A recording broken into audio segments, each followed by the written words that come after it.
Hi friends, welcome back to my channel. അപ്പം നമ്മുടെ ചോറിനും ദോശക്കൊക്കെ വളരെ ടേസ്റ്റി ആയിട്ടും ഈസി ആയിട്ടും നമുക്ക് പെട്ടെന്ന് ഈ ഒരു ചമ്മന്തി എങ്ങനെ തയ്യാറാക്കി എടുക്കാൻ നോക്കാം. അപ്പോൾ അതിനു വേണ്ടി ഞാൻ ഇതുപോലൊരു കടായി നമ്മുടെ സ്റ്റൗവിലോട്ട് വെച്ച് കൊടുത്തിട്ടുണ്ട്. ഇനി ഇതിലേക്ക് നമുക്ക് കുറച്ച് ഓയിൽ ചേർത്ത് കൊടുക്കാം. അപ്പം ഞാനിവിടെ ആവശ്യത്തിന് മാത്രം കുറച്ച് ഓയിൽ മാത്രം നമ്മളിതിലേക്ക് ചേർത്ത് കൊടുത്തിട്ടുണ്ട്. ഇനി അത് നന്നായിട്ടൊന്ന് ചൂടായി വരുന്ന സമയത്ത് നമുക്ക് എന്ത് ചെയ്യാം, ഒരു ലോ ഫ്ലെയിമിലിട്ട ശേഷം നമുക്കിതിലേക്ക് ഇതുപോലെ ചുവന്ന വറ്റൽമുളക് ചേർത്ത് കൊടുക്കാം. അപ്പം ഞാൻ എരിവിന് ആവശ്യമുള്ള മുളക് എടുത്തിട്ടുണ്ട്. അപ്പം നിങ്ങൾക്ക് എത്രയാണോ എരിവ് ആവശ്യമുള്ളത് അതിനനുസരിച്ച് എടുക്കാം കേട്ടോ. അപ്പം ഇത് നന്നായിട്ടൊന്ന് ഇളക്കി കൊടുക്കാം. അപ്പോൾ അധികം കരിഞ്ഞു പോകാതെയും എന്നാൽ കുറച്ചൊന്ന് നമുക്കിത് നന്നായിട്ടൊന്ന് ഒരു ബ്രൗൺ ഷെയ്ഡിലാവുമ്പോൾ നമുക്കിത് വറുത്ത് വരട്ടോ. അപ്പം ഞാൻ ഇതേപോലെ ഈ ഒരു കളർ ചേഞ്ച് വരുന്ന ടൈമിൽ ഒന്ന് വറുത്ത് പോരുന്നുണ്ട്.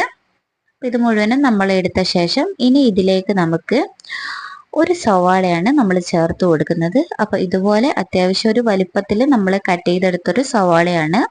അപ്പോൾ ഇത് നമുക്ക് ഇതിലോട്ട് ചേർത്ത് കൊടുക്കാം. ഇതിന് പകരം നമുക്ക് ചെറിയുള്ളിയും ആവശ്യത്തിന് ചേർത്ത് കൊടുക്കാം കേട്ടോ. അപ്പോൾ ഞാനിത് വലിയൊരു സവാളയാണ് കൊണ്ടാണ് ഇതുപോലൊന്ന് കട്ട് ചെയ്തത്. അപ്പോൾ നമ്മൾ തീരെ ചെറുതായിട്ടൊന്നുമല്ല കേട്ടോ കട്ട് ചെയ്തത്, അത്യാവശ്യം ഒരു വലിപ്പത്തിൽ തന്നെയാണ്. അപ്പോൾ സവാള എടുക്കുകയാണെങ്കിൽ കുറച്ച് വലിപ്പത്തിൽ തന്നെ കട്ട് ചെയ്യാം കേട്ടോ.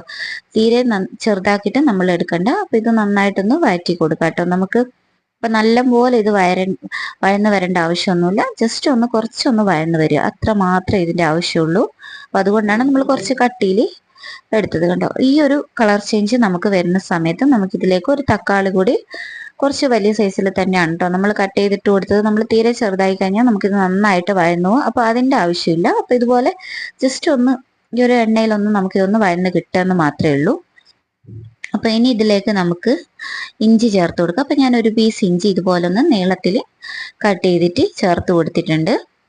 ഇനി ഇതിലേക്ക് നമുക്ക് കുറച്ച് കറിവേപ്പില കൂടി ചേർത്ത് കൊടുക്കണം. അപ്പം ഞാൻ ഇതുപോലെ ഒരു തണ്ട് കറിവേപ്പില കൂടി ഇതിൽ ചേർത്ത് കൊടുക്കുകയാണ് കേട്ടോ. ഇനി നമുക്കിതെല്ലാം കൂടെ നന്നായിട്ടൊന്ന് കുറച്ചും കൂടെ ഒന്ന് വഴറ്റി കൊടുക്കാം കേട്ടോ. അപ്പോൾ ലോ ഫ്ലെയിമിലിട്ടിട്ട് വേണം നമ്മൾ ഇതുപോലെ ഒന്ന് വഴറ്റിയെടുക്കാൻ വേണ്ടിയിട്ട്. ഇനി നമുക്കിതൊക്കെ ഒന്ന് ഇതിൻ്റെ ചൂട് പോകാൻ വേണ്ടിയിട്ട് ഇതുപോലൊരു പ്ലേറ്റിലോട്ട് മാറ്റി വെക്കാം കേട്ടോ. ഇതൊക്കെ ഞാനൊരു പ്ലേറ്റിലിട്ടിട്ട് ചൂട് പോകാൻ വേണ്ടി മാറ്റി വെച്ചിട്ടുണ്ട്. ഇനി ഇത് ചൂട് പോയ ശേഷം നമുക്ക് ഇതുപോലൊരു മിക്സിയുടെ ജാറിലോട്ട് ഇട്ട് കൊടുക്കാം.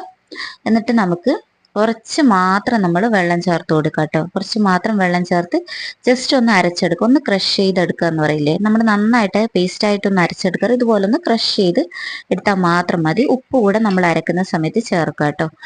അപ്പോൾ വളരെ ഈസി ആയിട്ട് നമുക്ക് എന്ത് ചെയ്യാം, ഇതുപോലൊരു ചമ്മന്തി തയ്യാറാക്കി എടുക്കാം കേട്ടോ. ചോറിനും ദോശക്കൊക്കെ നമുക്ക് ഈ ഒരു ചമ്മന്തി എളുപ്പം തയ്യാറാക്കി എടുക്കാം. അപ്പോൾ നമ്മുടെ വീഡിയോസ് ഇഷ്ടപ്പെട്ട സബ്സ്ക്രൈബ് ചെയ്യാനും ലൈക്ക് ചെയ്യാനും ഷെയർ ചെയ്യാനും മറക്കല്ലേ കേട്ടോ.